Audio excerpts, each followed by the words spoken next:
No programa de hoje vamos falar sobre mais um trabalho de Hércules, a limpeza dos estábulos.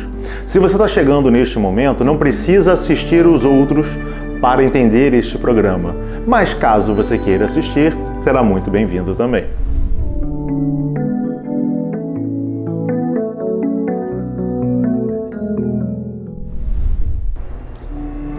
Aqui no Pedra de Afiar, o estudo que nós fazemos dos trabalhos de Hércules é relacionado aos arquétipos da mandala astrológica.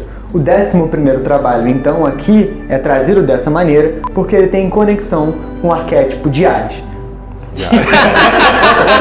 Com o arquétipo de Aquário. E que algumas mandalas astrológicas dos signos também mudam de lugar. Ele tá quase chegando no início de novo, né? Porque Aquário é tão diferentão que ele Que quer ele quer parecer com com Ares. Ares. Tem tudo a ver, tem tudo a ver. Se você pensar bem, tá bem ali. Continuando, ele tem relação com o arquétipo de Aquário. E aí a gente começa a analisar esse trabalho que tem inúmeros simbolismos com o principal problema que ele traz, que é a montanha de esterco, que no primeiro momento é trazida por uma fartura, por algo harmônico. Você tem de um lado muitos animais, inclusive os animais dados para aquele que é a representação do Sol na história, e você também, além disso, tem um solo muito fértil, ou seja, você teria tudo para ter algo muito harmônico, mas como as pessoas passam a não limpar aquele esterco que inicialmente era em pouca quantidade, ele começa a se acumular e no momento da história você já tem uma quantidade tão grande que aquilo demoraria uma vida para ser limpo, aquilo não conseguiria ser resolvido e as pessoas deixam o problema acumular cada vez mais. Hércules então chega com a missão de resolver essa situação. E antes da gente falar das atitudes de Hércules, a gente precisa olhar um pouco para o simbolismo desse esterco. Se a gente está falando do 11º trabalho, a gente já saiu de uma jornada individual, onde Hércules estava trabalhando aspectos mais relacionados ao seu interior, e a gente já está falando de algo mais coletivo. É óbvio que ele sempre vai trabalhar tanto o que está fora quanto o que está dentro, mas a gente precisa ter um olhar um pouco mais amplo para esse trabalho. E quando a gente pensa no símbolo de ar e nos estercos, a gente pode olhar para os problemas, para aquilo que fede, para aquilo que é sujo, que está tanto na nossa mente, quanto na mente da sociedade, ou naquilo que é produzido na sociedade através de pensamentos desarmônicos. E isso tem uma dupla relação conosco, pelo menos a princípio, né? Podem ter outros desdobramentos que talvez não caibam aqui nesse momento. O primeiro é, se eu estou falando da sociedade, é óbvio que várias outras pessoas contribuem para essa montanha de esterco e essas contribuições, a princípio, não tem nada a ver com o que eu faço. Ou seja, eu colho coisas ruins das atitudes das outras pessoas, assim como elas vão colher coisas ruins das minhas atitudes também, desse esterco que eu não estou limpando. E aí, por vezes, isso pode estar relacionado a uma série de pensamentos, de ideias enraizadas que eu acredito que são minhas, mas que de fato não são. E que talvez norteiem a minha vida de uma maneira que não precise acontecer. Vou dar um exemplo para ficar menos abstrato.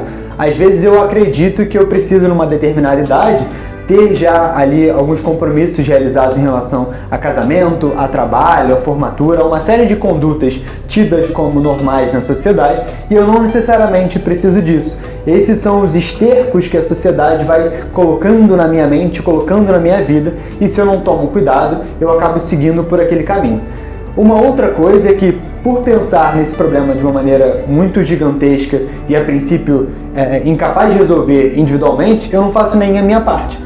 Então, ao invés de limpar ali a minha calçada e resolver o meu problema, ainda que eu não vá resolver o problema da sociedade inteira, eu gasto meu tempo apontando para esse problema e não faço a minha parte.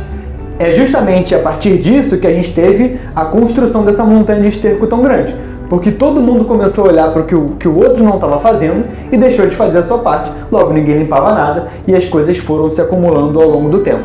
Então, a gente precisa olhar para esse simbolismo e entender que talvez eu realmente não resolva o problema do mundo, mas se eu resolvo o problema da minha rua, eu já estou contribuindo para que ao longo do tempo a sociedade seja um pouquinho melhor e principalmente para que a minha vida seja um pouco melhor, para que a vida das pessoas que estão ao meu redor faça um pouco mais de sentido e aí traga esse pensamento revolucionário relacionado ao signo de Aquário.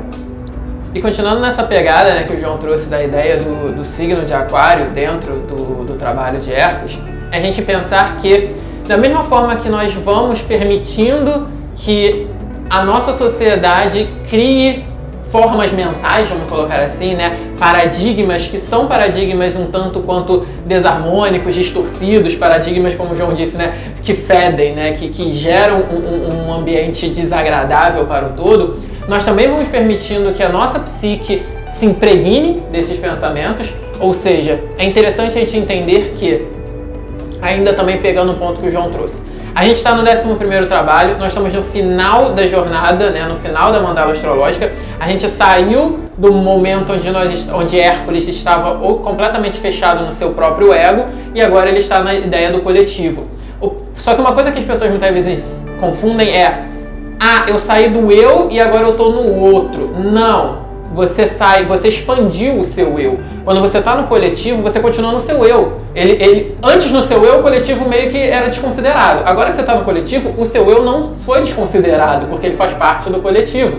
Então, é importante a gente entender que, dentro da sociedade na qual nós estamos inseridos, nós, enquanto indivíduos, a gente tanto influencia como nós somos influenciados por ela. Logo, a gente vai colocar nossos pensamentos, a gente vai contribuir para a manutenção daquilo que já existe ou para mudar aquilo que já existe, e nós vamos ser impactados por aquilo que também está lá.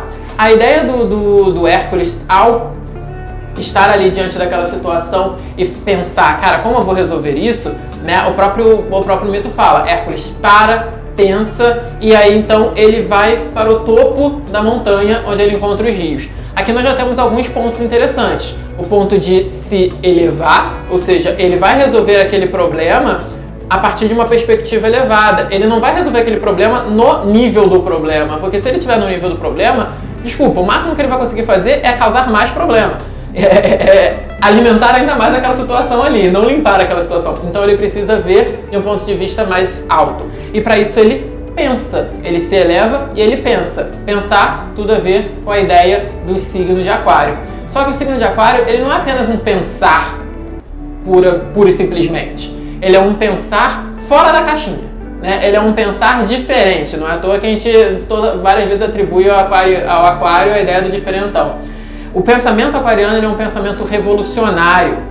E a gente tem que entender que revolução, ou ser revolucionário, significa exclusivamente, essencialmente, agir de forma diferente aquilo que está pré-estabelecido.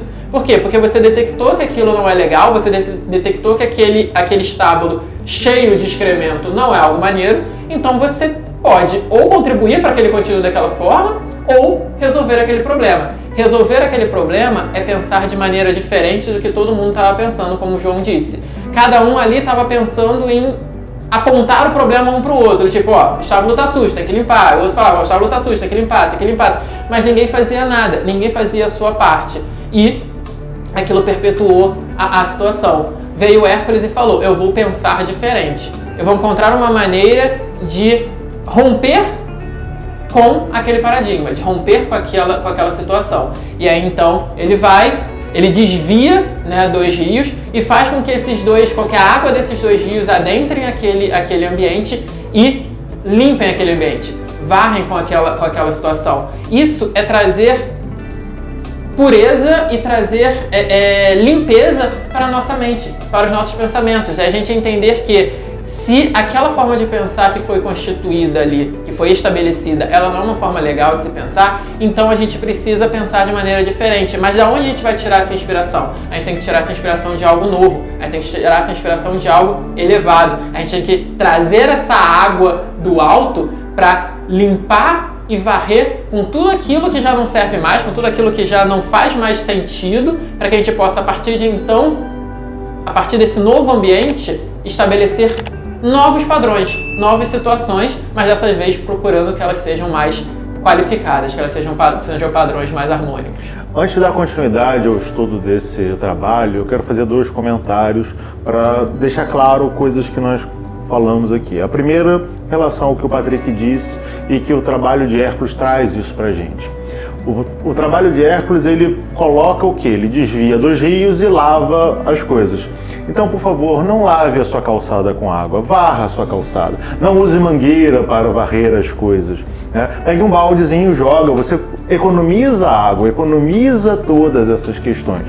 A ideia do rio, a água está associada às nossas emoções, é que, como tinha muita coisa ruim acumulada, você precisava de uma forte emoção positiva para limpar aquilo, e isso foi canalizado pelo pensamento, pela ideia desse trabalho associado ao signo de Aquário. Então é importante que você saiba colocar a dosagem certa das suas emoções em cada coisa que você vai fazer.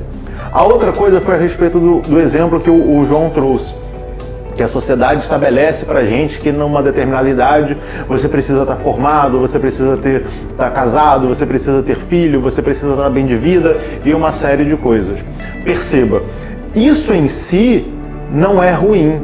Ruim é como isso é colocado pra gente. Que você, com uma determinada idade, precisa ter tudo isso. Não! Às vezes você não quer se casar, às vezes você não quer ter filho, às vezes você vive numa sociedade tão distópica que é difícil você ter uma condição de vida razoável sem ter que pisar nas outras pessoas. Então você tem uma série de coisas que você precisa prestar atenção e não apenas aceitar todas essas coisas de livre e bom tom.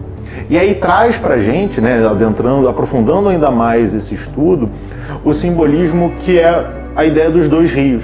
Patrick comentou que o coletivo ele é feito de indivíduos.